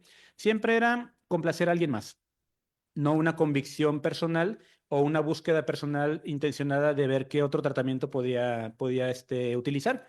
Y ya una vez iniciado el tratamiento o la medicina alternativa y complementaria, decían, pues bueno, vamos a continuar con esto, además del tratamiento que ya estoy llevando, y si al final las expectativas eran, daño no me va a hacer, pues me puede hacer bien. Entonces, eso es parte de las perspectivas y de la creencia que se tiene, que la medicina alternativa y complementaria no es algo dañino, que es inofensivo, que es inocuo, cuando, bueno, claramente no es así. A veces, dentro de lo que se bromea con este tipo de situaciones en las cuales es un hecho que la herbolaria mal utilizada es una causa muy común de insuficiencia hepática, se comenta con los pacientes o con las personas, bueno, pues es que es natural, no me puede hacer daño. Bueno, hay venenos que son naturales también. El curar es natural, o sea, no es inocuo totalmente. Em, y continuando con los resultados, lo que también, que era la parte que buscaba yo aportar al tema este de del estado del arte, era las perspectivas en cuanto a que el IMSS, el Instituto Mexicano del Seguro Social, como proveedor de tratamiento de seguridad social, era si debía o no incluir el tratamiento médico alternativo y complementario dentro de su esquema básico. Aquí fueron algunos discordantes. Había quienes decían sí, ¿por qué no? Deben de ofrecernos otras alternativas. Otros que decían, de por sí el IMSS no tiene recursos para nada, ¿cómo van a gastar en algo que no está comprobado científicamente? Era muy discordante de repente alguno de estas respuestas, pero lo que sí era muy concordante con las personas que entrevisté era que el personal de salud rara vez abordaba el tema del uso de medicinas alternativas complementarias, desde el primer nivel de atención hasta el tercer nivel, que es donde yo trabajo. Eh, y para las discusiones de esto de que encontré también aquí, y yendo de la mano ahora que decía la doctora hace unos minutos, sobre las perspectivas de género, que tampoco era un objetivo, pero que me encontré de manera muy interesante cómo las mujeres son las que más utilizan este tipo de tratamientos. Algunas de las explicaciones podrían ser las siguientes, que como al ser medicinas alternativas complementarias son diferentes a lo convencional, son débiles, son más inofensivas, más nobles, por así decirlo, tenían un atributo femenino diferente al tratamiento convencional, medicinas fuertes, medicinas serias que tienen efectos secundarios, que los aguantas porque eres hombre, etcétera. Bueno, no dejaba de estar presente esta perspectiva de género. Y de igual manera, al utilizar o al decidir utilizar medicina alternativa y complementaria, podría considerarse una forma de empoderamiento, al donde la mujer podría tomar esta decisión desde su propia voluntad para utilizar este tipo de tratamientos, a diferencia pues del sistema establecido como una ruptura de status quo. La siguiente, por favor. Y, perdón, la anterior. Y en este sentido también, dentro de los atributos femeninos y masculinos, buscar alternativas, bueno, se puede considerar una señal de debilidad, ¿no? Otra vez dentro de la feminización de las medicinas alternativas comunitarias. La siguiente también, por favor. En ese sentido, y en cuanto a las motivaciones, la influencia de los otras personas que buscaban complacer, a quienes buscaban complacer, que puede ser la pareja, puede ser el padre, puede ser la madre, etcétera, siempre tenía este aspecto común determinante. Insisto, muchas veces había interés después de haber sido recomendado, pero era prácticamente nulo el interés antes de que alguien más se lo recomendara. Y en segundo lugar, pues bueno, cuando había un conocimiento compartido entre la persona que se lo recomendó y la persona usuaria, pues había una resignificación de la enfermedad. Esta trayectoria se podía ver modificada con base en la respuesta que se tenía, y esto también podría ver una reconstrucción de la persona enferma de acuerdo a su experiencia con la enfermedad tal cual y con el uso de los tratamientos. Insisto, no deja de ser una enfermedad poco prevalente y de una letalidad muy baja, pero sí que dentro del aspecto del padecimiento contribuye pues a una pérdida de la identidad, sobre todo por la mutilación que representaba el extirparle la tiroides. La siguiente, por favor. De igual manera, pues en comparación con otro tipo con los demás estudios, lo que había señalado que básicamente pues no había un punto crítico en el cual se reconocía utilizar el medicamento alternativo complementario, la medicina alternativa complementaria, que podía hacer en cualquier momento, y que no deja de haber una parte pues cultural de la idiosincrasia del mexicano ante estas prácticas, ¿no? Todos hemos utilizado tecitos, algunos remedios caseros, en fin. Por favor. Y respecto a la parte de las políticas institucionales, bueno, pues algo de lo que ya compartí hace poco, la falta de interés, ¿no? Que se tiene pues por parte de los biomédicos en este tipo de tratamientos, más que nada por la tendencia pues a la tradición positivista, ¿no? Al llamado método científico, donde no hay otra ley más que esa ley, y por lo tanto, si no se puede comprobar con eso, y no vale, no cuenta, no le vamos a hacer caso. Y de igual manera, pues si las políticas de investigación están dictadas nuevamente pues por la industria farmacéutica, por grupos hegemónicos que están dictando hacia dónde va la investigación, bueno, difícilmente vamos a encontrar una referencia bibliográfica porque también está el tema de que es una revista indexada, no está indexada, entonces no vale. Prácticamente como que somos muy juiciosos, muy sentenciosos en esa parte, y me detengo también un poquito en la parte pues de la influencia de la industria farmacéutica. En estos días ha habido un revuelo dentro de quienes manejamos enfermedades metabólicas por el lanzamiento de un par de fármacos que han sido considerados como una panacea en el tratamiento de la obesidad. Sí, el semaglutide y perdón, el tirzepatide, no quise utilizar nombres comerciales, pero son tratamientos que, si bien han dado una respuesta espectacular en la pérdida de peso, no están exentos de efectos secundarios. Y claramente estas voces disidentes que hablan de los efectos secundarios, de cómo ahora el discurso de la industria farmacéutica es decir, bueno, si la diabetes es una enfermedad crónica, nunca le vas a quitar el medicamento. Si la hipertensión es una enfermedad crónica, nunca le vas a quitar el tratamiento. ¿Por qué le vas a quitar el tratamiento de la obesidad si es una enfermedad crónica? Sí, claro, es muy fácil decir eso, pero no es fácil gastar 10,000 pesos al mes en un tratamiento que no pueden abandonar. Y que al contrario, si se abandona, ha habido reportes pues de que al retirar el tratamiento, un avance más progresivo de la enfermedad que fue originalmente diseñada para la diabetes, pues llega a ser deleterio. En fin. Digo, es tan interesante esta parte que para quien le interese y quien conozca la serie de South Park, hasta hicieron un capítulo especial sobre eso. Bien, la que sigue, por favor. Sí, vamos a concluir, por favor. Entonces, bueno, dentro de las conclusiones y recomendaciones que saqué de este trabajo, fue que definitivamente las motivaciones para el uso de este tipo de medicina alternativa complementaria en el contexto del cáncer de tiroides fueron varias, pero eran independientes de la gravedad o de la avance de la enfermedad, y que definitivamente idealmente se tendría que indagar sobre esta práctica para hacer un abordaje pues más completo. La que sigue, por favor. De igual manera, bueno, esto ya lo señalamos, la que sigue, por favor.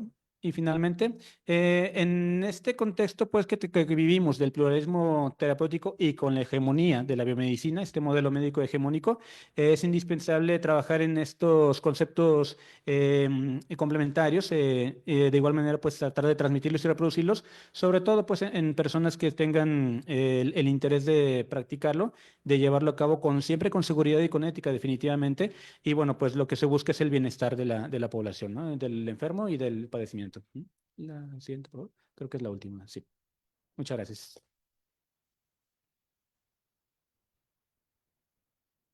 Gracias. Agradecemos su excelente participación al maestro Alfredo Pérez y a todos nuestros ponentes de esta sesión. Ahora tenemos unos minutos para la discusión y preguntas del público para nuestros ponentes. Me gustaría hacer una primera ronda aquí entre los participantes.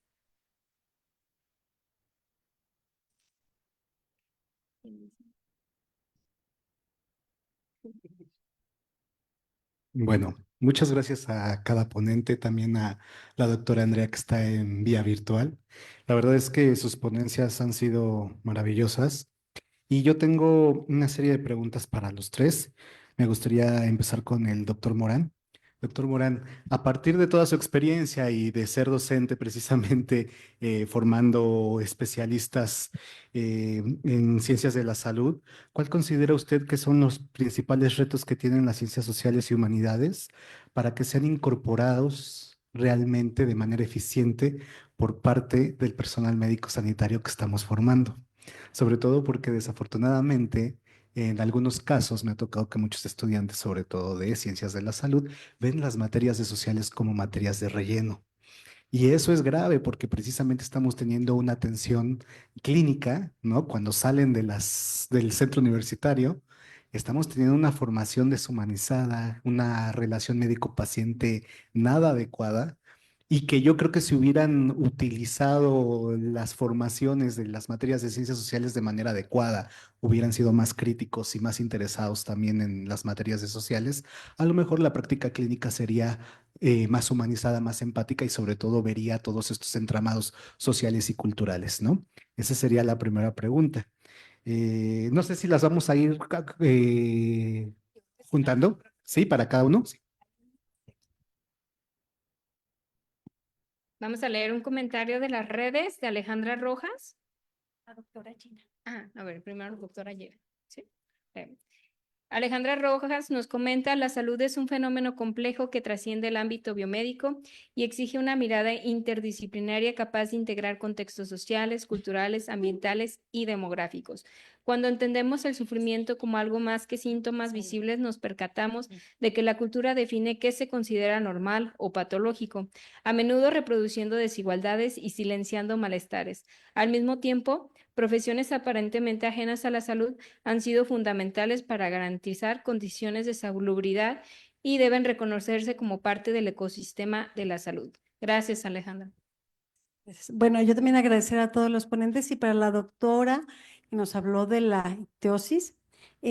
Quiero preguntarle, en términos del supuesto que usted está manejando ahora en la investigación doctoral, porque me parece que en antropología hay varios estudios que tratan estos temas y especialmente recordé un libro que compré, me parece el año pasado, que se llama Etnografía y Oncocercosis, que también me parece que se realizó en la región donde ahora realicé el trabajo de campo. Entonces, nada más si puede precisar un poco el supuesto del que parte y a lo mejor la pregunta de investigación y el periodo, el que contempla continuar desarrollando el trabajo, pues para despejar las preguntas. Muchas gracias.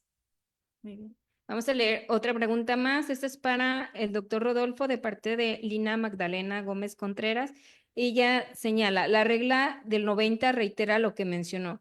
A los 90 años, el 90% de los hombres tienen cáncer de próstata respecto a la enfermedad y la recuperación de la salud. Tanto médicos como pacientes tenemos la tendencia a implementar una solución farmacológica o quirúrgica. Nos olvidamos que los cambios de hábitos nos enferman y o nos curan. Y la siguiente es dirigida para la doctora Andrea de parte de Elías Lazo y él señala, usted ha indagado si existe relación entre las dos enfermedades de baja prevalencia que ha estudiado con procesos no solo genéticos sino epigenéticos. La pregunta va por una parte por repensar y cuestionar los discursos biomédicos, específicamente la prevalencia del enfoque genetista, porque la epigenética permite develar cómo las condiciones del ambiente inciden en la expresión genética. Por otro lado, también lo comento porque encontrar esta relación permitiría sostener aún más una tesis de diagnósticos con la ayuda de métodos socioantropológicos. Muchas gracias. Si queremos contestar, no sé si el doctor Rodolfo o la doctora Andrea.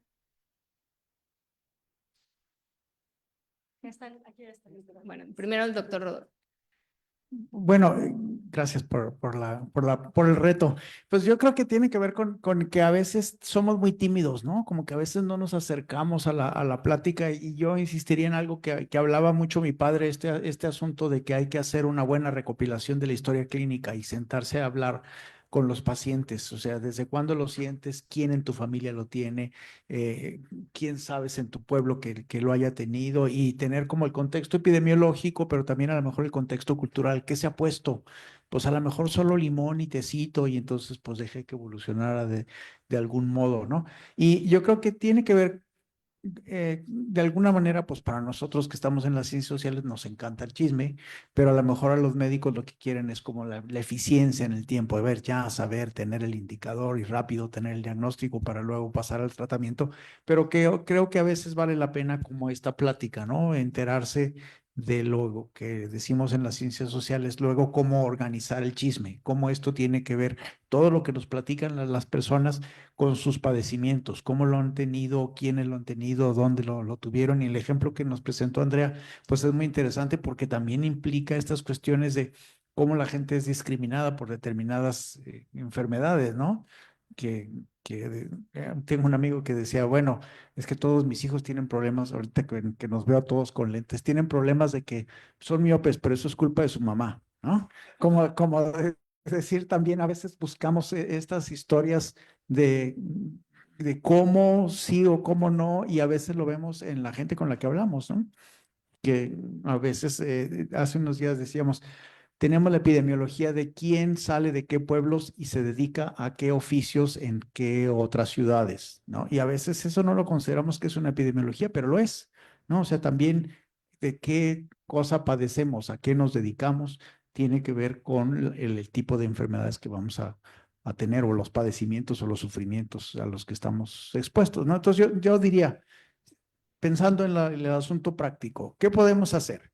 Insistir en que en las ciencias sociales, aunque parece que son pura plática, también tienen el asunto de poder sistematizar eso que parece que es como muy disperso, pero que también nos da indicaciones para saber qué diagnóstico y qué tratamiento es el más adecuado, ¿no? Gracias. Gracias, doctor. Y complementando al comentario, porque es algo que tocamos hace algunos días, sobre esto del considerar las ciencias sociales en la licenciatura en medicina como materias de relleno. Soy culpable, yo también cuando empecé la licenciatura estaba en eso. Yo lo explico porque al principio todo el mundo queremos ser neurocirujanos, cardiocirujanos, las élites de la medicina, pero no nos interesa todo esto. Bueno, yo para qué quiero saber de bioética, de sociología, de antropología, si lo que me interesa es ver por qué se enferma el cuerpo, cómo tratarlo, qué medicamentos utilizar, cuándo recetarlo, etcétera. Pero creo que está mal enfocado desde un principio la currícula porque esas materias las dan al principio de la licenciatura. Serían muchísimo más útiles ya cuando se empieza la práctica clínica, porque es cuando nos preguntamos, híjole, ¿por qué esta persona actúa así? ¿Por qué a pesar del tratamiento no lo cumple, etcétera? Una de las cosas que a mí rápidamente me hizo interesarme en esto fue una persona que por la falta de una tarjeta de 20 pesos para comprar una tarjeta telefónica para sacar una cita médica, se quedó sin insulina, esto la llevó a un coma diabético, terminó varios días en terapia intensiva con todos los gastos que eso generaron. Y pensaba yo, cómo algo tan pequeñito como un efecto mariposa, una cuestión ahí, una bola de nieve, lleva a todo esto. Entonces, creo que por ahí la currícula pudiera mejorar en ese sentido. Gracias. Muy bien, gracias. Doctora Andrea, si quiere contestar. Hola, bueno, pues muchas gracias por sus preguntas, comentarios. Respecto al supuesto de la presencia, ¿no? O de la alta prevalencia de la ictiosis laminar en la región de las Grandes Montañas en el estado de Veracruz. Bueno, quiero mencionar que yo inicié la investigación postdoctoral pues enfocada en la ataxia espinocerebelosa tipo 7 que está en las comunidades de la parte centro, ¿no? De la parte del agro veracruzano, en la parte central. Pero bueno, posteriormente, por cuestiones, ¿no? De irme involucrando más con el tema, pues di con este grupo de investigación de Ictiosis México. Entonces, me acerqué, ¿no? Me interesó también, pues, la presencia de esta enfermedad, sobre todo en estas comunidades que son indígenas, ¿no? Yo he trabajado el tema de discapacidad en pueblos indígenas, pero en la Huasteca Potosina, con la población nahua. Me integré de una u otra forma a las visitas que se hacían por parte del equipo de investigación junto con la fundación que también está ahí en Veracruz, la Fundación Genes Latinoamérica. Y bueno, juntos empecé a ir, ¿no? A visitar estas comunidades y es como recientemente que estoy abordando, ¿no? El tema o me he acercado hace como un año más o menos, pero sí, bueno, el supuesto en este caso, ¿no?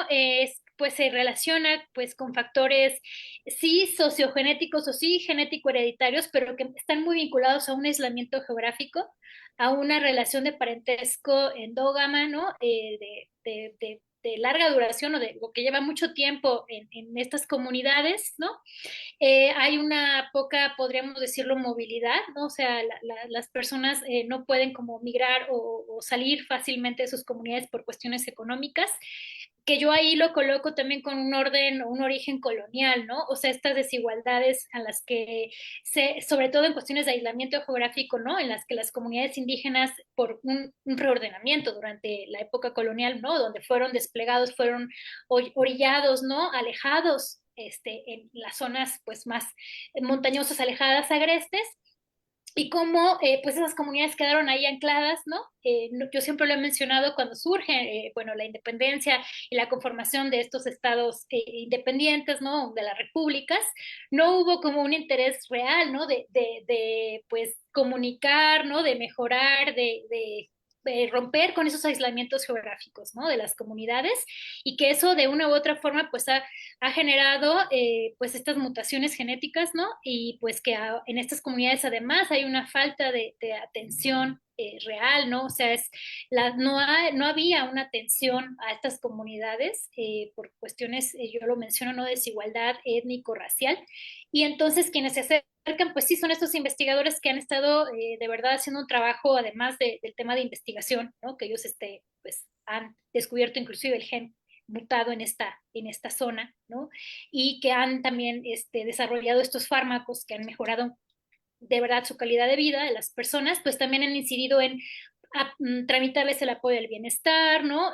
Ahorita están tramitando un apoyo con el INPI también, otros apoyos gubernamentales que no habían llegado, ¿no? Que definitivamente no habían llegado.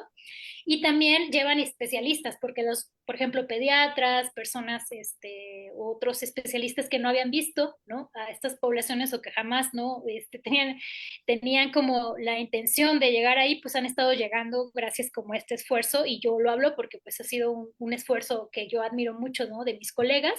Entonces creo que ahí son varios elementos que apenas he estado como elaborando. Y bueno, con respecto a la otra pregunta de las cuestiones epigenéticas, que creo que también es muy interesante, ¿no?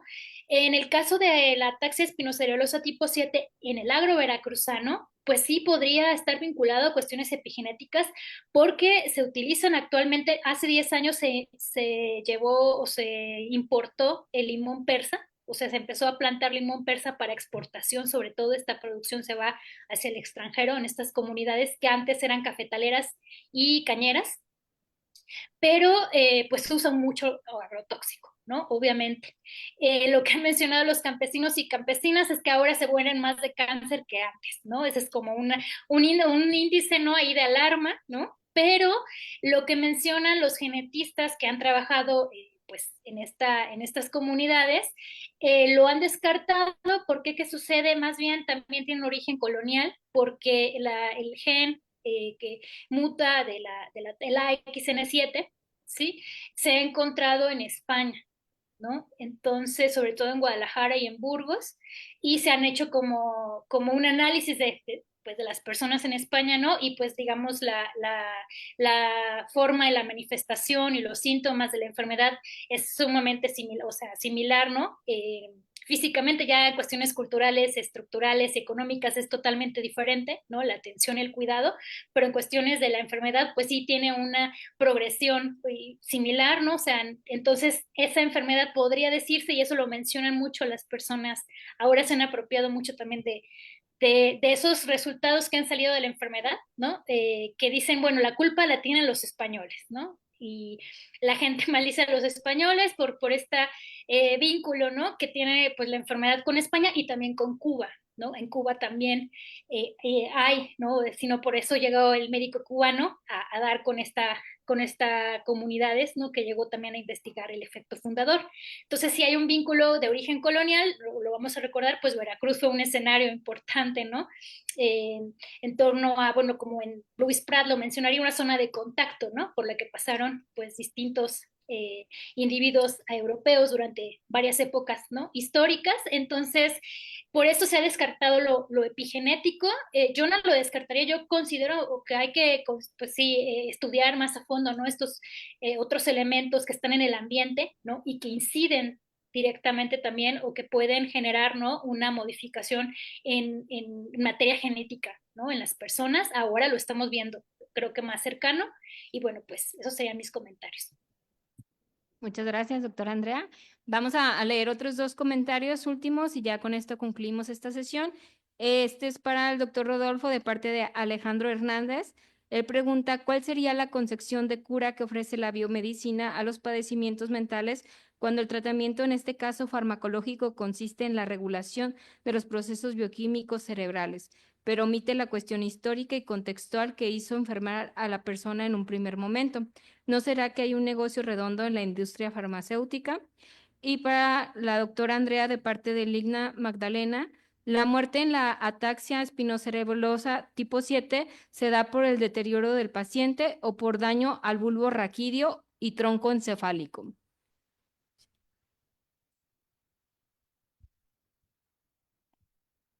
Pues bueno, yo tengo un poco el problema de qué significa curarse, ¿no? Y qué significa como volver a lo normal y que a lo mejor la gente es muy funcional con determinadas cosas que llamamos trastornos, que puede ser como muy creativa o puede descubrir muchas cosas o pensar muchas cosas que pueden en algún momento llegar a ser útiles, pero que pues decimos, bueno, tiene un trastorno mental, ¿no? Y que sí, a lo mejor si está incómodo, si lo padece, si siente que está muy mal, si pues a lo mejor sí hay que ayudarle y darle como un cierto rango de tranquilidad. Yo no diría que exista como necesariamente una cura, pero sí a lo mejor como estar en una zona en la que uno no esté sufriendo tanto por la condición en la que está o el ambiente en el que está. Creo que tiene que ver también, es muy relativo respecto al grupo, respecto al individuo, respecto al momento histórico, ¿no? Y que pienso en estas cosas que va para los dos lados. Por un lado, cosas que antes no se diagnosticaban y que a lo mejor deberían entrar en el campo de la salud y de las instituciones y que deberían de recibir apoyo, como los casos de los que nos ha hablado Andrea, ¿no? En los que no se ha reconocido los casos estos del virus y de inmunodeficiencia humana, en los que en algún momento entraron en el campo de la salud y los que empiezan a considerarse apoyos y organizaciones y demás, pero también la otra en la que hay algunos diagnósticos, especialmente estoy pensando en lo de salud mental, en los que dicen es que esta gente está loco o este es una gente o es una enfermedad, pero en realidad solo es una diferencia, ¿no? O sea que a lo mejor tiene demasiado sensibilidad a determinadas cosas, a ruidos, a colores, etcétera, y que no necesariamente es una enfermedad, sino que es un diagnóstico de algo que cabe dentro de la funcionalidad y de la posibilidad de ser feliz y estar en sociedad y que a veces consideramos que es una desviación, ¿no? Que a lo mejor sí está en algunos de los límites, pero no necesariamente, ¿no? Y que es, por ejemplo, este asunto, no recuerdo el término, pero que es esto que ha trabajado mucho Rodolfo Bañuelos, ¿no? De las terapias de conversión, de decir, no, pues es que la homosexualidad es un trastorno y es una enfermedad. Y entonces Rodolfo Bañuelos decía, no, o sea, ¿cómo vas a hacer terapias de conversión y tratar de que yo tenga una preferencia diferente? Me parece que eso es importante y que se sacó del manual de diagnóstico de psicología, ¿no? Y ahí hay que sacarlo. Pero hay otros, como lo que menciona Andrea, que a lo mejor tenemos que meterlo y decir, tenemos que apoyar cómo podemos hacer esto y cómo podemos prevenir y diagnosticar y sistematizar para que no siga eso en los individuos y en las siguientes generaciones, cómo se puede tratar, ¿no? Entonces, lo de cura a lo mejor sí en el sentido de que sí un cuidado, pero no creo que sea como de un remedio definitivo y final, ¿no? Habría que seguirle pensando.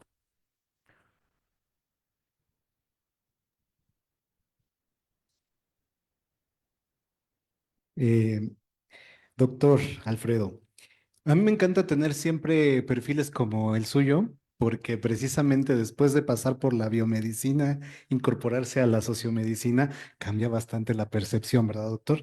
Entonces, en ese sentido, a partir de toda su experiencia, de su trabajo dentro del hospital y de ver cómo precisamente la población sí va a hacer uso de las medicinas tradicionales para poder tratar enfermedades y padecimientos, ¿no?